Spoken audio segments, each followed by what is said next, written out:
Yo, what's up sa inyo mga bossing? Magandang hapon sa inyong lahat. So ngayon, dahil maraming nagtatanong, maraming nagre-request kung paano daw ako mag-kondisyon ng ating gagamba. Kung nakita nyo lang yung mga nakaraang videos natin about sa gagamba, which is kitang-kita naman talaga na palaban talaga no, makikita sa galaw. Kahit walang G-load mga boss no, nagwa 1, 2, 3 yung mga gagamba natin. So ngayon, tuturuan ko kayo mga boss no. So ito, meron na tayo pang example na gagamba.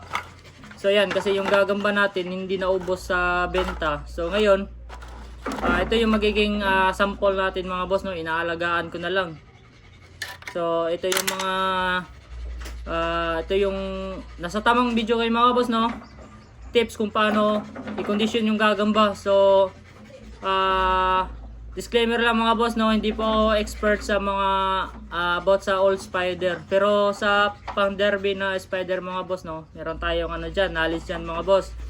So ngayon mga boss no. So meron tayong mga kailangan mga boss sa pagkokondisyon ng gagamba. So dahil wala tayong paleta mga boss no, wala tayo nito.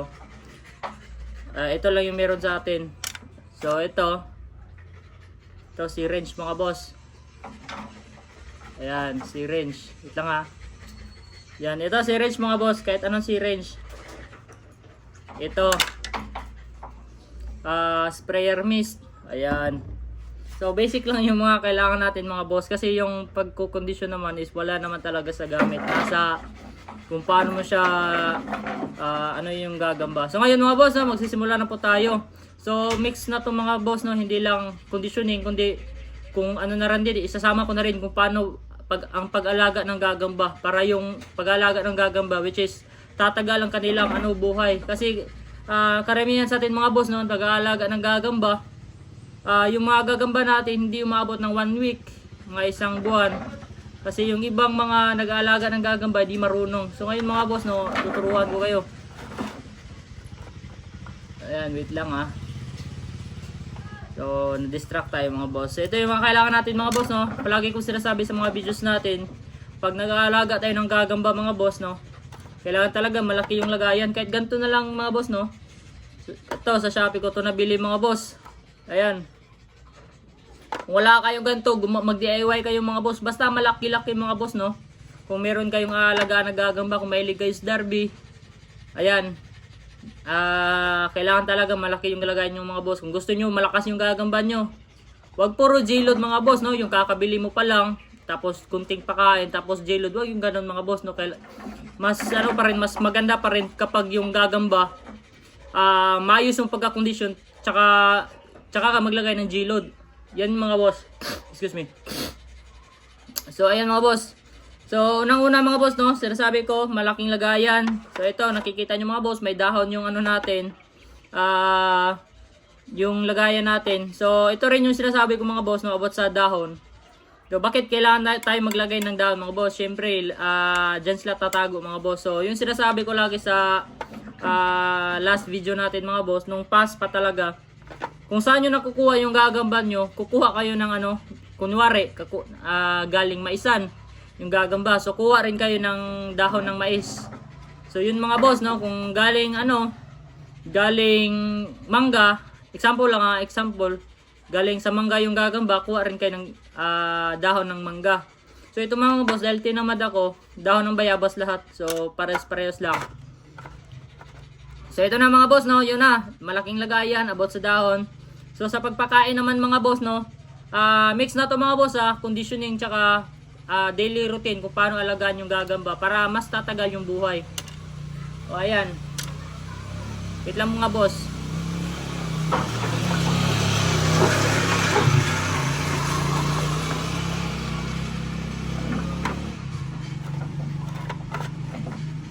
Ayan, nadidistract tayo mga boss kasi merong dumadaan.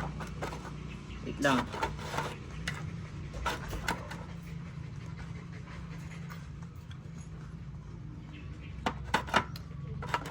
So ito na.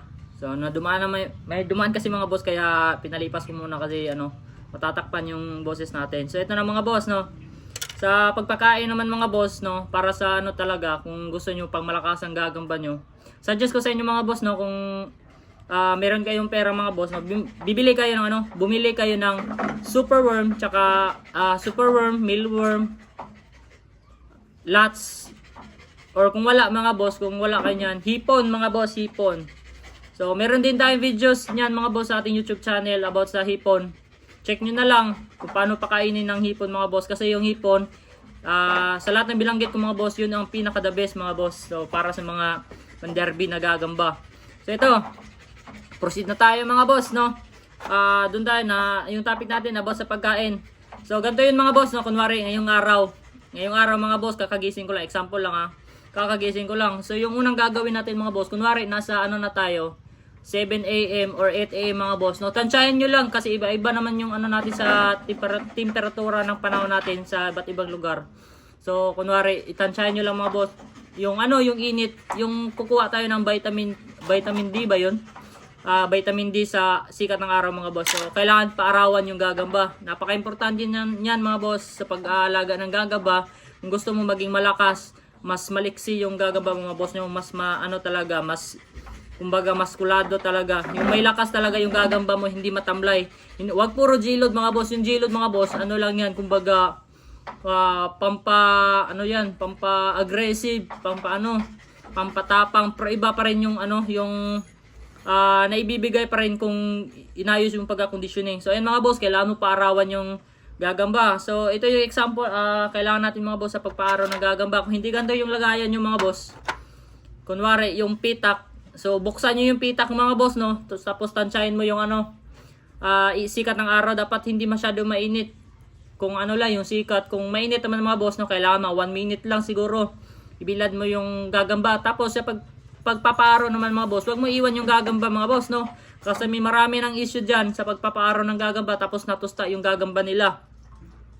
So yung gagawin nyo mga boss, no, mag-monitor kayo, tingnan nyo yung ano nyo, yung gagamba. Kapag gagalaw na yan, kunin nyo na yung ano, 'di ba? Natutulog yan, tapos binuksan nyo, pinaparawan.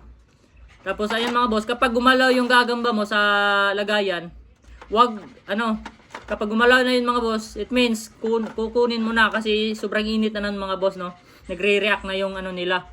So kung wag nyo gagawin yun mga boss, yung lagayan, kunwari ito, tapos walang butas, or kahit merong butas yan mga boss, tapos pinarawan mo nakaganto, napakapangit kasi mga boss, no. Kapag hindi talaga natin binuksan, mas maganda talaga yung bukas, kasi kapag ano, nasa sa loob mga boss, tapos yung ano, parang yung init, no, na nakukulong lang sa isang lagayan. So kailangan talaga boss nakabukas. Ayan, para mas ano talaga yung hangin, para hindi masyado mainit, parang ano lang.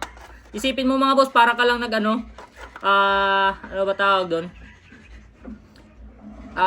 Nasa loob ka ng isang kwarto, tapos sobrang init, no, walang electric fan. Yun ganun yan mga boss, no. Kailangan nakabukas talaga yung mga lagayan. Tapos painitan yung mga boss. Tapos kapag gumalaw na yung gagamba, ayun, kunin nyo na. So proceed tayo mga boss. Ano pala, kung di nyo naman bet yung ganun proseso mga boss, method mga boss, no, kunin nyo yung gagamba. Kung meron kayong mga bulak sa labas, mga halaman, doon nyo ilagay yung gagamba mga boss, no. Basta bantayan nyo lang, kasi kapag pinakawalan nyo yung gagamba sa umaga, posible niyan mga boss, kakainin ng mga ibon yan. So kailangan andyan kayo para kumbaga scarecrow kayo mga boss. So ayan, proceed na tayo mga boss. Tapos na tayo sa parawan. Sa pagkain pala, no, sa pagkain. Oras ng pagpapakain mga boss. So pagkatapos parawan mga boss, no, syempre, yung gagawin natin mga boss, ayan, kuha tayo ng gagamba. Ayan, meron na tayong gagamba. So meron na tayong demonstrate sa inyo mga boss. Ito mga boss, no, bawat araw mga boss, kailangan talaga yung gagamba pagkatapos kumain, kailangan palakarin nyo muna mga boss, no. Kailangan palakarin muna. Ayan, palakarin nyo muna mga boss. Ayan, palakarin nyo muna hanggang sa kapag lumakad yan mga boss, no, kukunin nyo na lang yan mga pagkatapos ano, tumain ng gagamba. Ayan. So ito, tulog na tulog to mga boss kasi umaga pa naman. So ayan mga boss, kapag ano, ayaw niya, kapag tapos na siya tumain, please plug in the charger. Diyan nyo na ilalagay yung gagamba, ibabalik nyo mga boss, no. Lahat ng ano, ito. Balik ko muna to ha. Kasi ayaw niyang ano eh, makipag-operate. So ito, kukuha tayo ng ibang gagamba mga boss. Nalobat pa tayo. So ayan, kuha tayo ng ibang gagamba. So kailangan dito mga boss no, exercise. Ayan, palakarin niyo yung gagamba mga boss. Ayan. Hanggang sa tumae. Ayan, tulog na tulog. So ito, walang tae ito mga boss kasi di ko pinakain kasi nilaming ko yung gagamba. So isa din to sa sikreto ko mga boss no. Bakit sobrang tapang na ng gagamba ko mga boss. Kasi nilalaming ko yung gagamba, yung hindi pinapakain. Tubig lang, parang naka-fasting lang ba. Tubig lang, tsaka exercise, tapos walang kain mga boss. So yan yung sikreto ko kung bakit kahit yung mga botsyog na gagamba, nagiging slim kapag ako yung nagkondisyon. So yun yun mga boss no, palakarin nyo yung gagamba. Tapos ano, hanggang sa tumae, dyan nyo ibabalik. So ngayon mga boss, proceed tayo sa pagkain. So pagkatapos nung ano, kung example lahat na to, napalakad na natin sa gagamba, napagapang. So yung gagawin na naman natin mga boss, doon na tayo magpapakain ng gagamba. So ayan, medyo mahirap talaga to mga boss no. Pagkatapos paarawan, pagapangin sa ano, sa stick hanggang sa tumae. Pagkatapos ilalagay natin mga boss no. Ayan, kailangan pakainin natin. Wait lang mga boss, merong dadaan.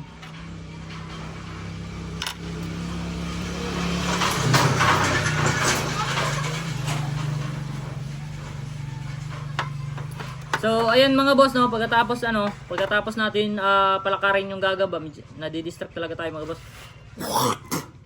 Ayan. So pagkatapos natin parawan mga boss, palakarin si stick. So doon na natin papasok yung pagpakain ng gagamba mga boss, which is yung for example mga boss, wala tayong papapakitang ano ngayon. Pagkain ng gagamba. So ito na lang. Madali lang naman ang papakain ng gagamba mga boss, which is yung ano, kailangan mo ng ito, kailangan mo ng ganito mga boss. So kailangan mo open mo yung ano, lagayan. Kung example, meron tong pagkain mga boss. So ayan. So ganyan lang magpakain mga boss no. Anan, gaganyanin mo lang. So ayan mga boss no, ganyan lang magpakain mga boss no. Simplihan mo lang. Tapos yung pagkain mga boss, itatansya mo lang. Kumbaga parang butil ng ano, bigas, ay yung ano pala, luto na kanin. So yun mga boss no. Depende kung gaano kalaki yung gagamba nyo mga boss. So ngayon mga boss, dahil wala tayong pagkain na mapapakita, so kailangan tubig. So ito mga boss, ito sikreto ko to mga boss So i-reveal ko to sa inyo mga boss no. So ito yung ginagamit ko mga boss no, nilagang bayabas, tsaka dextrose, tsaka tubig ulan. So, ano ko na to mga boss no. Pinahalo-halo.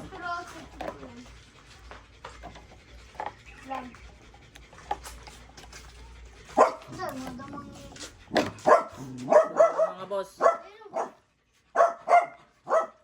So ganito yung pinapainom ko sa gagamba natin mga boss para sobrang tapang. Ano pala conditioning mga boss. Ayan, papainumin natin ng tubig mga boss. Tawagin na.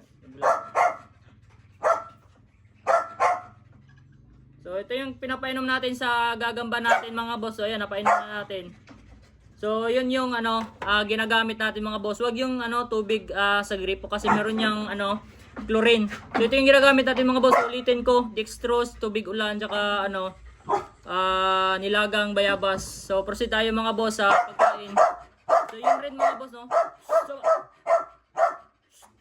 pag napakain na natin yung gagamba mga boss no, yung gagawin natin mga after 3 to 4 hours or kahit isang oras lang mga boss no, palalakarin nyo ulit yung gagamba kung meron kayong oras. Pero kung wala naman mga boss, susunod na araw palalakarin nyo yung gagamba para tatae yung gagamba mga boss. So yun lang. So ito yung kulang mga boss. So ito yung kulang mga boss no. Kailangan maglagay kayo dito ng ano, yung ano ba tawag dito, coconut mesh, or sa tinatawag natin sa Bisaya mga boss yung ano, ginit. Ilalagay natin dito yung ano ng niyog mga boss no, yung parang mesh screen kumbaga. Nilalagay natin dito mga boss para mas maganda yung higaan ng gagamba mga boss. Ayan. So ano pa yung kulang? So ito mga boss, kailangan meron kayong gagamba na ipa-practice mga boss no. Wag niyo ipapabilot yung gagamba. So kailangan ano lang, kailangan ipag-sparring yung mga boss para magiging praktisado yung mga gagamba nyo. Kasaba. So yan mga boss, kuha kayo ng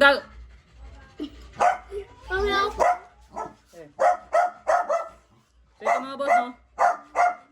Kuha kayo ng sparring kayo ng gagamba kahit mixed size mga boss, kahit malaki or maliit. Or kung meron kayong match na gagamba, yun yung sparring nyo mga boss. I-sparring nyo yung gagamba para ano pa tawag dito. Huwag nyo lang ipabilot mga boss, kailangan ma-practice lang sila, no? Ayan. Ayan mga boss. So ito medyo matamlay pa to mga boss kasi ayan. Kailangan i-practice lang natin yung gagamba. So wag lang natin pabilot. So mga 3 rounds lang para ma-practice yung gagamba natin. Yun, napakabakla pa ng gagamba natin mga boss kasi ito pa yung day 1. No, galing spider hunt. Ay pangalawang araw pa pala. Ayan. Ito na naman oh. So kailangan i-sparring lang natin yung gagamba mga boss para hindi sila manibago sa laban. So ayan. So ganun rin yung ganun ulit gagawin natin mga boss sa iba't ibang gagamba. So ganun yung pagpakondisyon. So ayan, kuha kayo ng ibang gagamba dito mga boss. Pero kung meron kayong patay na gagamba mga boss, no, hindi nyo na kailangan ilabas sa lagayan. So ganunin nyo lang hanggang sa hindi sila manibago sa laban mga boss. So ayan. Ayan. So ganun pa rin ba mga boss, no? Kapag sa pagpapainom naman ng tubig ng gagamba, so kahit nasa stick niyan mga boss, basta marunong lang kayo. So bilisan nyo lang mga boss, no? Konti lang. So yung pinapainom natin mga boss, ganun pa rin yun, nilaga. Ayan. So ganun lang magpainom ng gagamba mga boss. So ito medyo yung galamay ng gagamba natin is nakaganon, nakataas yung kamay niya kasi natalo to kapon mga boss. Ayan. So ganun yung gagawin natin mga boss sa ating mga gagamba. So ano pa ba nakalimutan natin pagkatapos pakainin? Pagkatapos pakainin mga boss, palakarin si stick. Peparawan, sparring mga boss. So kailangan talaga 'yon. Tapos schedule ng papakain mga boss sa gagamba natin. Every 1 week mga boss, sa loob ng isang linggo mga boss, no, kailangan mapakain nyo yung gagamba 3 to 2 times mga boss sa loob ng isang linggo. Para para hindi maging botsyog yung gagamba nyo. Wag kayo matakot mga boss na hindi makakain yung gagamba, wag kayo mabala. So yun mga boss, no, 2 to 3 times. Marami na yun kasi yung sa akin mga boss, isang beses ko lang pinapakain yung gagamba natin. So yun lang mga boss, no, sa mga meron kayong natutunan sa vlog natin mga boss, no, pahit naman na subscribe sa ating YouTube channel para maging updated kayo sa susunod na videos natin mga boss, no. So ayun lang. Supportahan nyo yung Facebook page natin mga boss, TikTok, tsaka YouTube natin. So para sa susunod Spider-Run, maging updated kayo mga boss, no. So yun lang mga boss, kung meron tayong nakalimutan mga boss o pero meron kayong dagdag kaalaman mga boss, no, comment lang kayo dyan sa baba. I-apply natin mga boss. So yun lang, maraming salamat at God bless.